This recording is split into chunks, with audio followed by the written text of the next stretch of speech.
आदरणीय अध्यक्ष महोदय,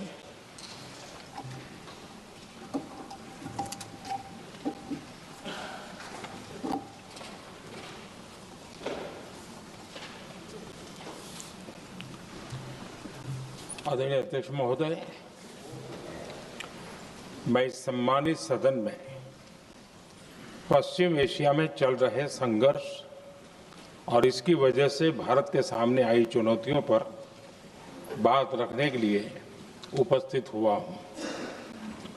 इस समय पश्चिमी एशिया की हालत चिंताजनक है। बीते 2-3 हफ्तों में जयशंकर जी ने और हरदीप पुरी जी ने इस विषय पर सदन को जरूरी जानकारी दी है। अब इस संकट को 3 सप्ताह से ज्यादा हो रहा है। इसका पूरे विश्व की अर्थव्यवस्था पर, लोगों के जीवन पर बहुत ही विपरीत असर हो रहा है। इसलिए पूरी दुनिया इस संकट के जल्द से जल्द समाधान के लिए सभी पक्षों से आग्रह भी कर रही है। अध्यक्ष महोदय, भारत के सामने भी इस युद्ध ने अप्रत्याशित चुनौतियां खड़ी कर दी हैं। ये चुनौतियां आर्थिक भी हैं, नेशनल सिक्योरिटी से जुड़ी भी हैं और मानवीय भी हैं। युद्धरत और युद्ध से प्रभावित देशों के साथ भारत के व्यापक व्यापारिक रिश्ते हैं। जिस क्षेत्र में युद्ध हो रहा है वो दुनिया के दूसरे देशों के साथ हमारे व्यापार का भी एक महत्वपूर्ण रास्ता है। विशेष रूप से कच्चे तेल और गैस की हमारी जरूरतों का एक बड़ा हिस्सा यही क्षेत्र पूरा करता है। हमारे लिए ये रीजन एक और कारण से भी अहम है। लगभग 1 करोड़ भारतीय खाड़ी देशों में रहते हैं और वहां काम करते हैं। वहां समंदर में जो कमर्शियल शिप चलते हैं उनमें भारतीय क्रू मेंबर्स की संख्या भी बहुत अधिक है। ऐसे अलग अलग कारणों के चलते भारत की चिंताएं स्वाभाविक रूप से अधिक है। इसलिए ये आवश्यक है कि भारत की संसद से इस संकट को लेकर एक मत और एकजुट आवाज दुनिया में जाए।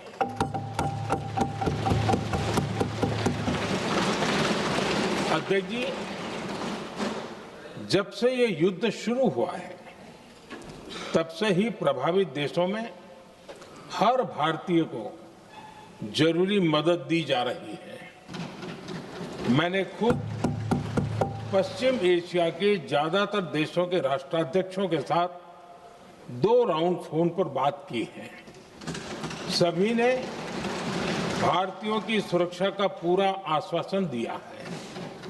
दुर्भाग्य से इस दौरान कुछ लोगों की दुखद मृत्यु हुई है और कुछ घायल हुए हैं। ऐसे मुश्किल हालात में परिवारजनों को आवश्यक मदद दी जा रही है। जो घायल हैं उनका बेहतर इलाज सुनिश्चित कराया जा रहा है। अध्यक्ष जी, प्रभावित देशों में हमारे जितने भी मिशन हैं वो निरंतर भारतीयों की मदद करने में जुटे हैं। वहां काम करने वाले भारतीय हो या फिर जो टूरिस्ट वहां गए हैं, सभी को हर संभव मदद दी जा रही है।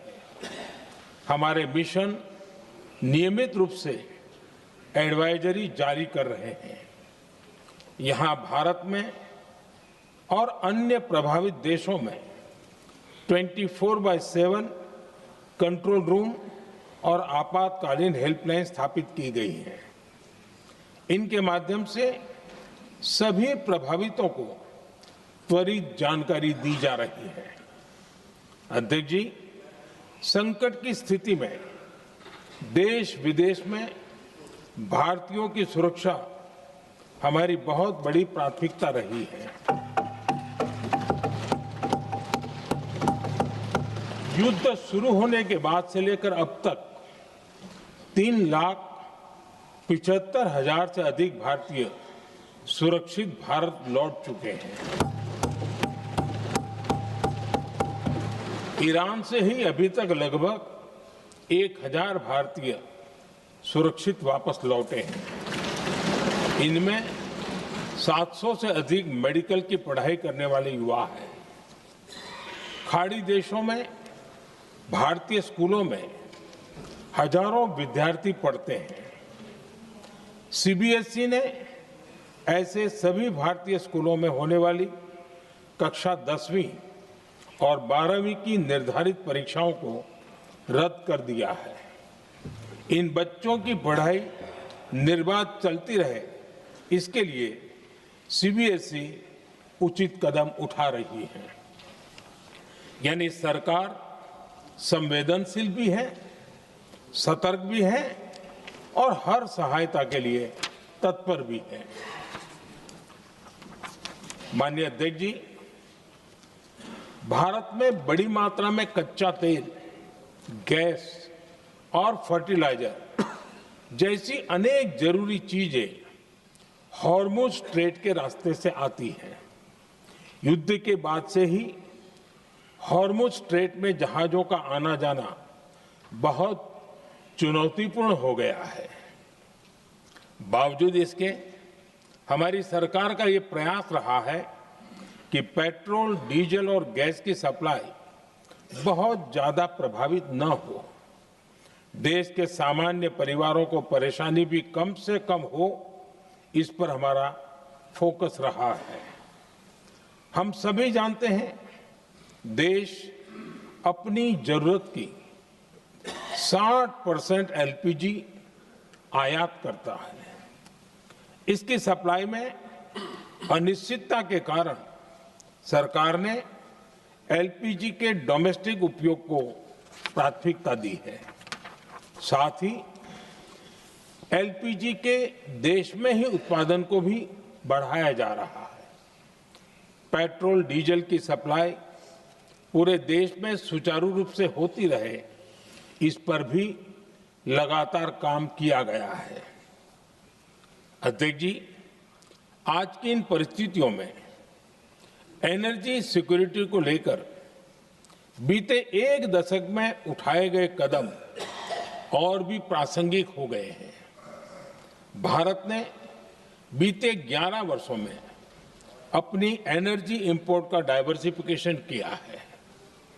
पहले क्रूड ऑयल, एलएनजी, एलपीजी ऐसी एनर्जी जरूरतों के लिए 27 देशों से इंपोर्ट किया जाता था। वहीं आज भारत 41 देशों से एनर्जी इंपोर्ट करता है। अध्यक्ष जी, बीते दशक में भारत ने संकट के ऐसे ही समय के लिए कच्चे तेल के भंडारण को भी प्राथमिकता दी है।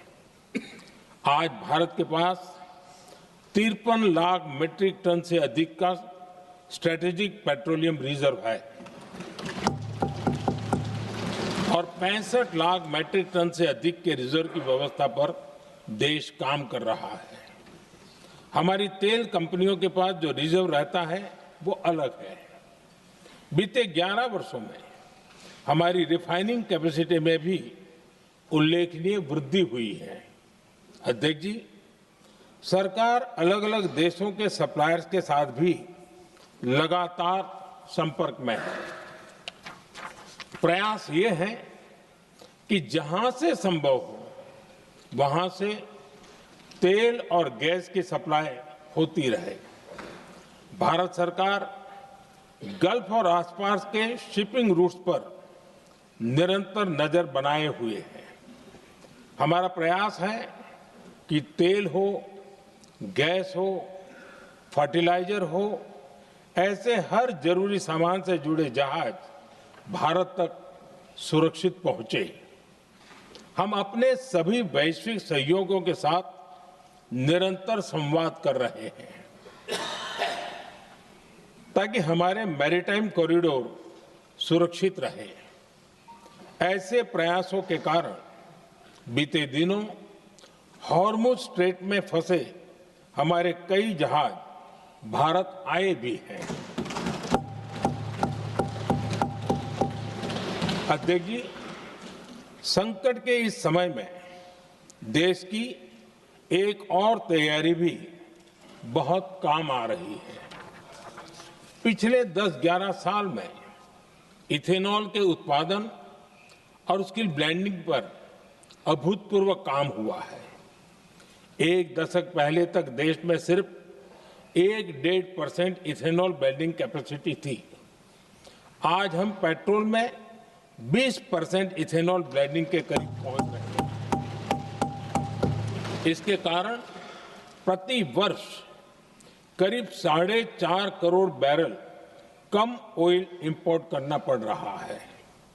ऐसे ही रेलवे के बिजलीकरण से भी बहुत बड़ा फायदा हो रहा है। अगर रेलवे का इतना बिजलीकरण न होता तो हर साल करीब 180 करोड़ लीटर डीजल अतिरिक्त लगता। ऐसे ही हमने मेट्रो का नेटवर्क बढ़ाया है। 2014 में जहां देश में मेट्रो नेटवर्क 250 किलोमीटर से भी कम था, आज ये बढ़कर करीब 1100 किलोमीटर हो गया है। हमने इलेक्ट्रिक मोबिलिटी पर बहुत अधिक बल दिया। केंद्र सरकार ने राज्यों को 15,000 इलेक्ट्रिक बसें चलाने के लिए दी है। आज जिस स्केल पर वैकल्पिक ईंधन पर काम हो रहा है, उससे भारत का भविष्य और सुरक्षित होगा।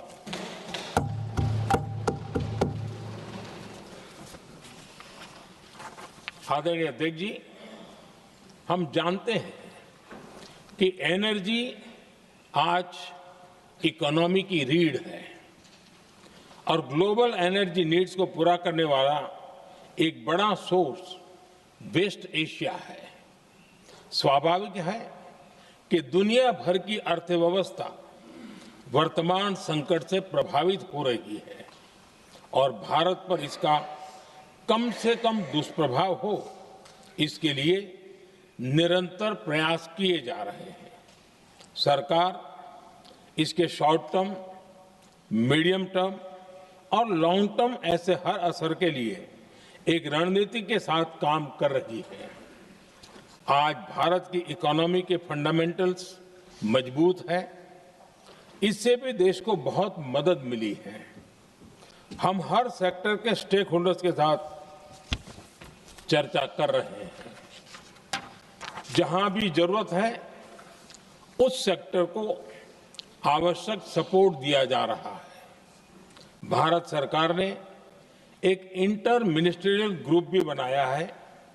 ये ग्रुप हर रोज मिलता है और हमारे इंपोर्ट एक्सपोर्ट में आने वाली हर दिक्कत का आकलन करता है और ये ग्रुप आवश्यक समाधान पर भी निरंतर काम करता है।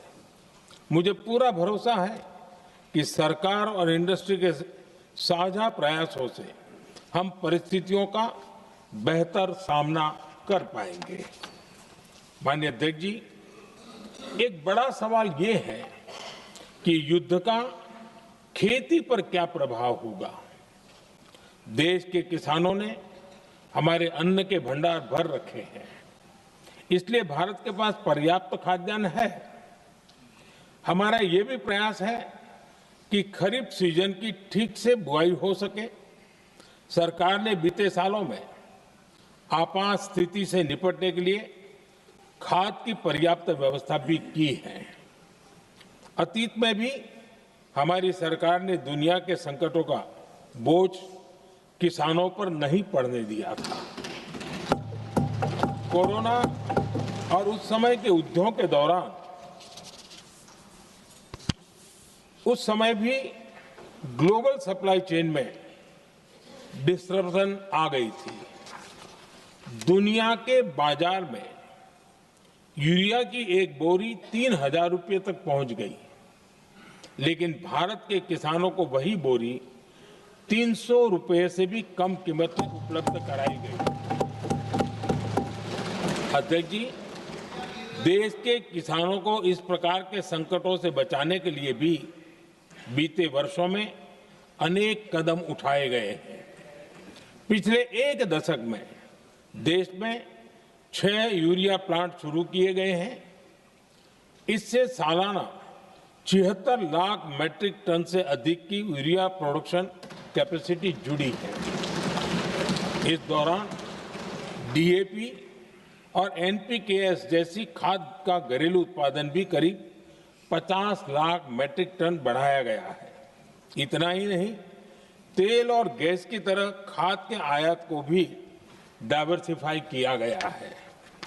ऐसे ही डीएपी और एनपीके के आयात के लिए भी हमने अपने विकल्पों को विस्तार किया है। अध्यक्ष जी, सरकार ने देश के किसानों को made in India nano urea का विकल्प भी दिया है। सरकार किसानों को प्राकृतिक खेती के लिए भी प्रोत्साहित कर रही है। पीएम कुसुम योजना के तहत किसानों को 22 लाख से ज्यादा सोलर पंप दिए गए हैं। इससे भी डीजल पर उनकी निर्भरता कम हुई है। मैं सदन के माध्यम से देश के किसानों को विश्वास दिलाता हूं कि सरकार किसानों की हर संभव मदद करती रहेगी। आदरणीय अध्यक्ष जी, युद्ध का एक बहुत बड़ा चैलेंज ये भी है कि भारत में गर्मी का मौसम शुरू हो रहा है। आने वाले समय में बढ़ती गर्मी के साथ बिजली की डिमांड बढ़ती जाएगी।